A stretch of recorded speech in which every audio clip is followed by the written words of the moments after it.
Hi everybody, how are you doing? Wow.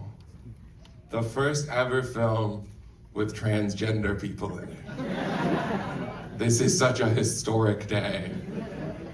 I remember when I realized how important of a movie this was, it was the first day we were shooting and I had been on set for 6 hours and I had one thought in my mind, which was, does anyone have cocaine?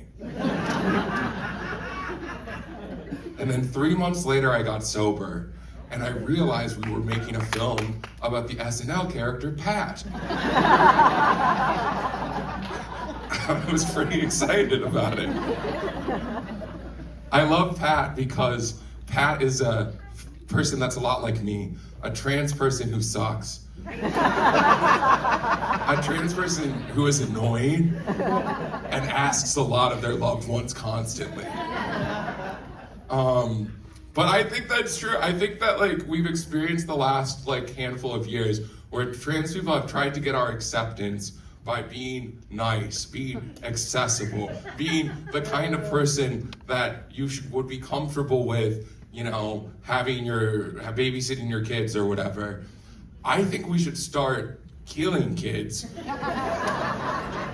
until they let us use whatever bathroom they want. Are there any cis people here? Would you raise your hand, please? Hey, sir, how many kids would you kill for trans rights? Hundreds. Give it up for him, everybody.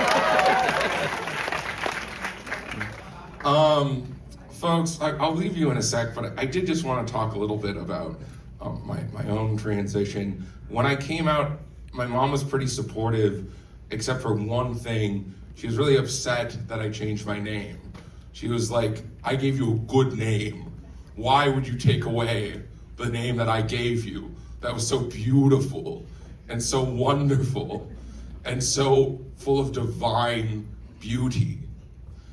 And I couldn't take her seriously because my dead name is John. She was proud of John. I do continue to have a difficult relationship with my mom, but when I was in high school, it was a lot worse. When she got really mad at me, she would actually call me by my dad's name sometimes. One time I came home really late, and she was like, Brian, if you're gonna treat me like that, then why don't you just divorce me? And I was like, well, yeah, Ma, we haven't fucked in 16 years. If you're grossed out about that joke, let me remind you, that joke is explicitly about how I have never had sex with men. Okay, we have a wonderful lineup. We have to go very quickly, so stop laughing. And please welcome to the stage our next comedian. Everybody, give it up for a friend of mine who's so funny. Haber Mainard, everybody, Haber Mainard.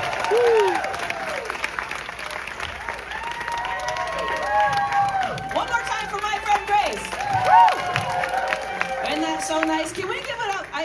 Let's give it up to Ro, to all of the crew for We Are Pat.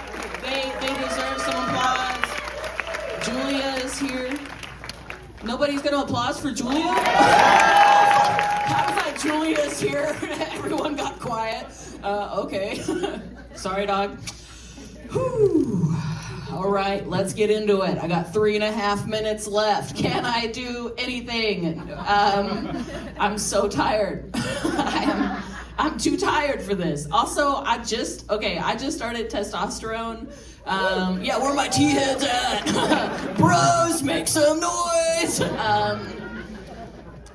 But my voice has started to squeak, which is a problem as I do stand-up. It's like, I'm a real boy now. Okay. Thought you guys were gonna like that. You didn't. You were like, it's too real. It's too much. I don't think you'll like this, but I'm going to say it anyways. If Grace is gonna make dead kid jokes. Okay. Truly unhinged. I'm turning into a bro.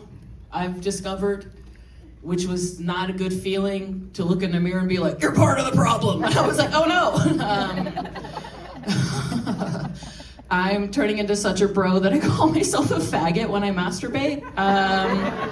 Any T-heads? Any other just like, you want to come, don't you? Yes, I do. Okay. Yeah, I bet you like coming, faggot. It's just me. I grew up in rural Texas, outside of Waco. In a town of 900 people called Little River Academy, Texas. I do have to say that this is not part of the joke. This is just me being sincere. That being some some stocky trans non-binary person from a town of 900 people in Texas and being in New York and being featured in a documentary called We Are Pat feels very surreal. It feels so surreal. I am so proud to be here, and I'm so proud to be in this documentary. I actually don't want to finish my set because that felt so fucking good. That's it. I don't have anything else to say except thank you for coming out. Enjoy the doc. I'm gonna give it back to my friend Grace. I really tore it up, Grace. Give it for Haber, everybody! Okay, coming up next, an incredibly funny comedian that has a movie coming out soon that I'm very excited about. And I don't remember the name of it, but it's also very good. So that'll be the second movie with trans people in it. Everybody, give it up for Nico Carney! What's up, everybody? Thanks for coming out. We got trans people here? Yeah! Hell yeah, hell yeah. I love doing shows for trans people. I do a lot of shows for straight people. They love to laugh. Oh my God. That's my observation on straight people. They love to laugh. I guess when you have all your rights, it's a total giggle fest. I don't know. I'm trying to get in on that for sure. I feel very lucky to be here in New York City. I do a lot of shows with other trans comics and stuff like we were seeing here tonight. And I did this show last summer over Pride called T for T. Yeah, really great show. At this venue downtown in Brooklyn called the Bell House. So like 300 people in this room. Yeah, very cool show. And I remember standing in the back of this room and it's just like all trans comedians on the lineup, all these trans people in the audience. And I was like, this is amazing. Like there's like 300 people in here. And I was standing all the way in the back and I was like, damn, this has to be like the only room in the world where it's like, ladies, get in the back, please. The fellas can't see. We can't see a damn thing back here. Oh my God. If you don't understand, you're really not an ally, I have to say. What is he talking about? You know, everyone was saying this, like a lot changes when you start transitioning, right? Like a lot changes in your life. And I was noticing a lot of changes in my life, a lot of the ways that people were socializing with me and stuff. And one of the first places I noticed it was my dating life changed a lot because I used to identify as a lesbian. That was kind of my middle Pokemon along the way. And so I used to mostly date other lesbians. But then when I came out as trans, I was like, oh, I wonder if they don't want to date me anymore because I'm a man. And I realized I was thinking like a man because my attitude towards lesbians was the same as every straight guy I've ever met. Because my gut reaction was to be like, yeah, they probably still want to date me though, right? Come on. I know you ladies don't date men, you never go with a guy like me, okay? Let me change your mind. Works every time, actually. No, every time I go up to a lesbian at a lesbian bar, I feel like I'm the only kid at the sleepover who went up to talk to the mom. She's like, enchanté, mademoiselle. She's like, get the fuck back downstairs. All right, I'm gonna leave you guys with a joke about my mom, my sweet mom. I love her. She's an ally, a little too much, I would say. She's a bit too much of an ally. She's reading, she's learning, she's a straight lady. She's reading books like How to Love Your They and other nondescript titles off Amazon that I don't know who's writing, but she's reading them. She called me recently and she told me that she thinks our dog Izzy is non-binary because she's weird. I said, Mom, they're non-binary because they're weird, okay? You can do it right or not at all. Those are the rules. For the record, that dog is 14. Can't see, can't hear. Like, it's like, yeah, nothing's binary when everything's a blur. That's just like math or physics or something.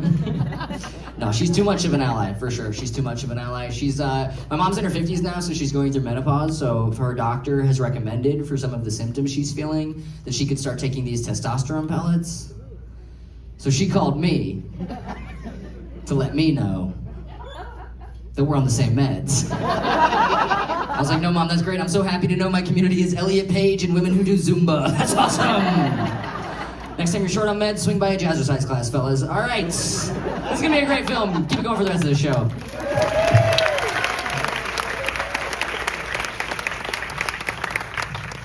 Everybody, up next, give it up for Nico first. Give it up for Nico, everybody.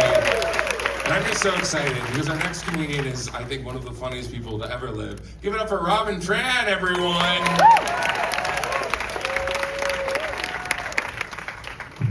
One of the funniest people to ever live? Are you fucking crazy? How dare you? All right, look, I don't have much time. I thought that I had these dreams of doing like a tight five before the movie and having some executive from Tribeca being like, that gal, let's give her $1 million. But I don't think that's happening. So I had all these, they were like, oh, you should try to be a little nicer, you know? And then all these comedians come up, I'm gonna kill babies and say the F word. So I don't really feel like being edgy because everyone else is doing it. I will just say that I am probably the laziest trans person to ever live. I have done no hormones, no surgery. I have not changed my legal name. I have not changed my email, which is still Robert Tran 04. I don't know a trans person that has been less affected by the Trump administration. There is no evidence that I'm trans. There is zero evidence. If I want to detransition, I just have to wash off my makeup and take my wig off, which I do every day.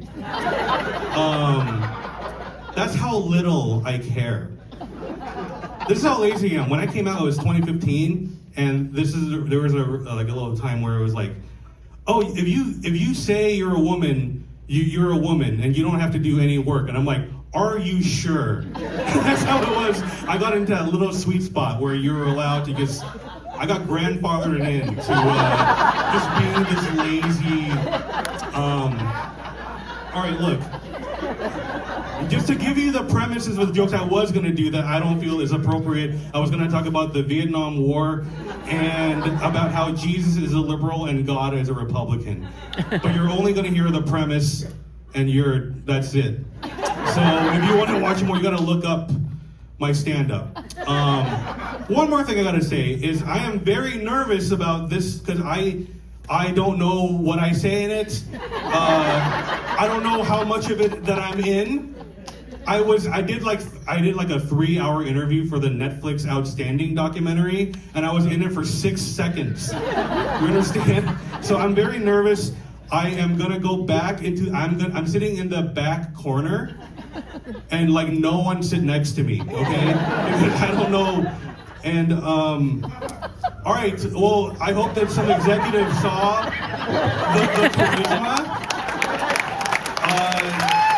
And I appreciate your time. Thank you guys so much. Robin Tran, everybody! Was I right or was I right, huh? Okay, coming up next, another incredibly funny comedian, my friend James Tom, everybody. James Tom! Keep it going for Grace, everyone. I love how the vibe of this comedy show is like a bunch of trans people being like, I only have 5 minutes to explain all my trauma. How could I possibly get through it all? Sorry, I was just thinking about trauma. My name is James. I'm also a trans guy, which explains why I look like I sell weed to middle schoolers. To be clear, I don't, okay? Trans people need to be extremely clear these days about what we do around middle schools. But as a queer person, often you need to grow up into the person you needed when you were younger, which for me is someone who sells weed to middle schoolers. This is so cool. It's so amazing to be here. It was so beautiful to hear Ever talk about, growing up in a small town and getting to be here. I grew up in San Francisco, so I take this all for granted. Doesn't mean anything to me. Doesn't mean a thing. I've forgotten it already. No, I'm excited. I'm excited to be here. I'm in an interesting time in my journey. I'm a gay guy now. I used to be a lesbian. I'm trying to hit kind of the EGOT of queer identities. I hear that if you get them all, Ellen DeGeneres comes out and slaps you in the face. Trying to feel that. It's crazy, crazy, crazy going from being a lesbian to being someone who's attracted to men. It's like I was born with a get out of jail free card, and now I'm like, but I've never tried jail. See what all the hype is about. Crazy. It's a crazy time. Sex with men and sex with women is very different. This feels like a horrible place to say this, but I'm gonna say it right now anyway. Sex with men and sex with women, very different. I'm not being bioessentialista, I mean any men and any women of any configuration, okay? Sex with women, especially lesbian sex, is like you are doing a Rubik's Cube that changes every night. And you're like, God, I swear I knew how to do this last night. I swear, there was some sort of pattern I had gotten it. I figured it out. Maybe a different angle, maybe like this, maybe this way, maybe like this. Maybe some of you know this one.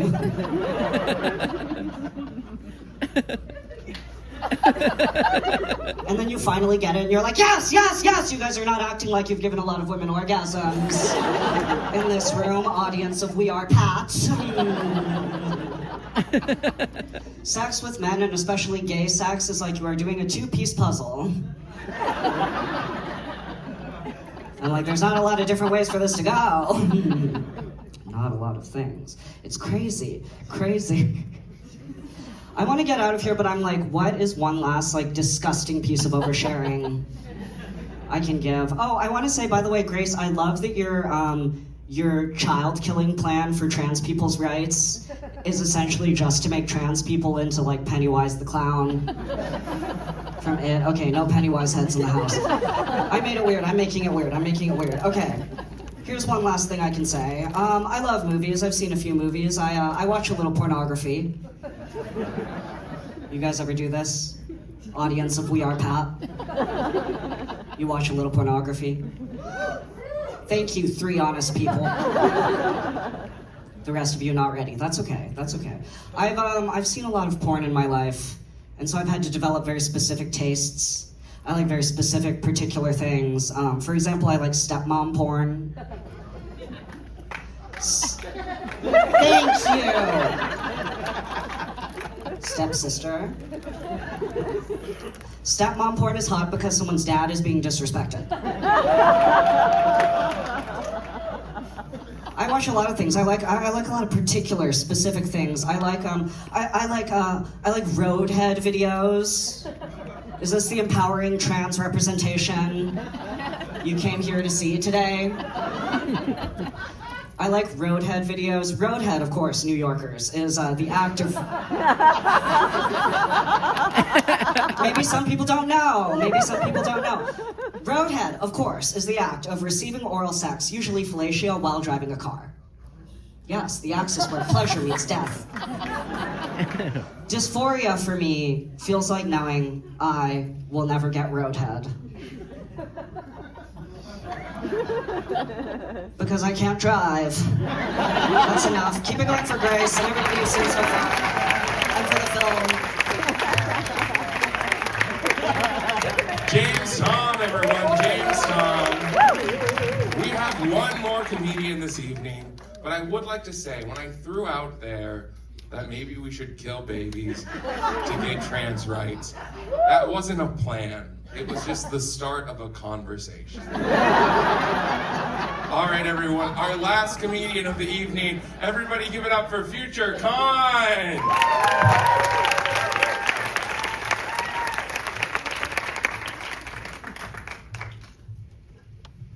Save the black one for last, yeah. This is I'm so glad to have this film come out right now because I'm gonna tell you, we've been wondering, is it gonna be a recession, is it not? And I'm here to tell you for a fact that wiggers are the greatest recession indicators. When you see Machine Gun Kelly start dropping music and Justin Bieber is back in the news, The Kardashians rolled us out. Got them skinny little tatted up white boys. A recession is coming. You seen them, brought them South Africans. South African refugees. I looked at them, I said, they got scurvy for sure. You got your babies walking around with no shoes in the airport. In the airport? That's when I knew, like, it made me mad, because if you ever see a Muslim family trying to immigrate, that baby, they got a 18-month-old in business casual. He got blazers on from the 80s.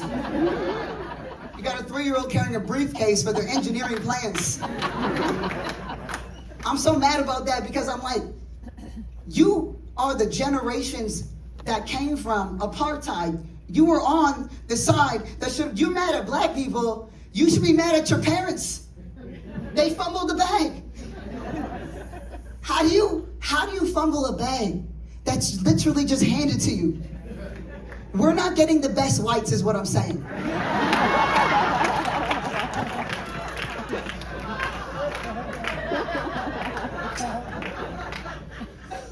I'd be remiss not to talk about transness. But I got a bone to pick, you know? I wonder if it made the cut. I don't know how much I'm in this. They asked me what I thought about the film outside. And I said, well, what did you think about it? Because Roe didn't show us.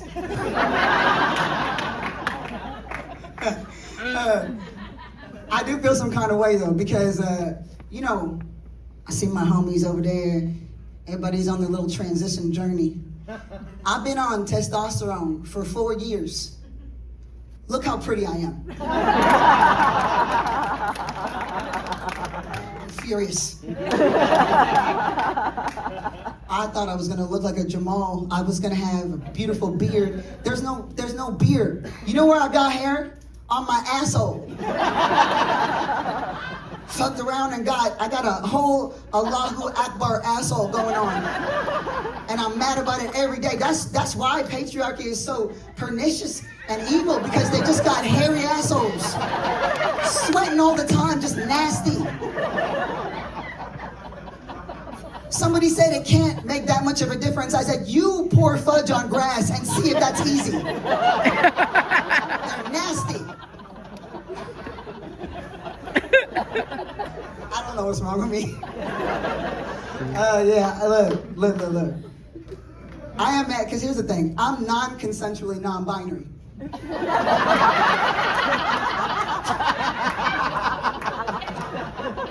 I got top surgery and nobody noticed.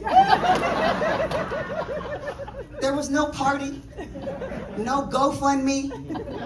The surgery took about 3 minutes. Just a little peanut butter scoop out. I said, you know, is there a care package? Is there anything I need to know? She just gave me a tap on my ass and told me I'll see you around. I don't even got the scars to prove it. Nothing happened. I'm so stupid. But look, gender, it's a spectrum, you know what I mean? Like, we got too serious. It got too serious because, and maybe I feel this way, because I haven't made it. Like, I've been transitioning so long, I don't even want it anymore. But I'm like, we're tripping, because like, isn't a car guy really just a horse girl? You know what I mean? But we started taking it too serious. I'll tell you this, like, I know where it begins and where it ends for me, you know, like, I put a little windshield washer fluid in my car, right? I don't know nothing about cars, but I like going fast. My pronouns were he, him for the rest of the day. But if you're gonna send me to a men's prison, he, him? I've never heard of him in my life. I don't know who that is. I'm out, put the A cups back in. You will never see me again in your life, you know what I mean? I'm out. Y'all feel a little too safe. A little too safe. So I gotta leave you with a very funny joke. Now, before you freeze up, I want you to know something. I'm better than you. So you can laugh at this joke, okay? So I seen an article the other day, right? It said these are the 2 most dismissive words on the internet. I said, what are the 2 most dismissive words on the internet? I gotta know. It says the 2 most dismissive words on the internet are go off. I was like, I thought it was nigger bitch, but go off. I'm Janaya Future Con, thanks so much. Shout out to Gray, shout out to Bo, the whole team. That's what's up. Future Con, everybody! Future Con! All right, that is the end of the comedy show. Give it up for all the comedians you saw. And please keep that applause going to the director of We Are Pat. I am so grateful to have met this person, and I love them so much. Give it up for Haber, everybody!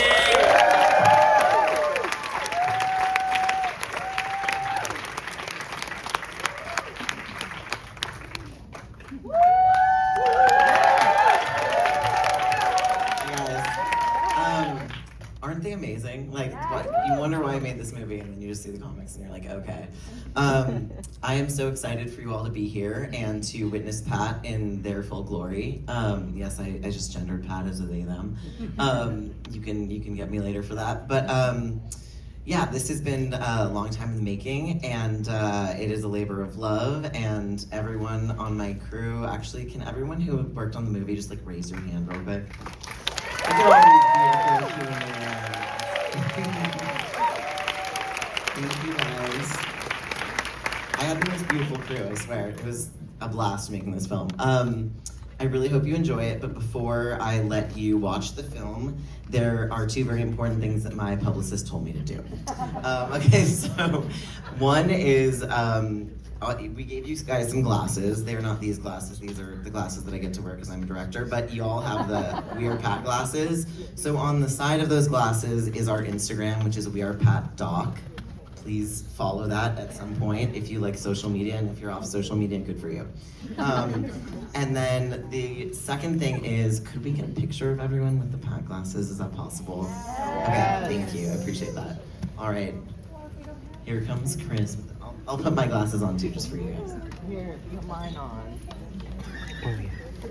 Very cute. And then over here. Oh my God. Thank you guys. Awesome. Okay. With that, please enjoy the film, and we will chat about it later on with Julia Sweeney herself. Who's actually, Julia, can you raise your hand?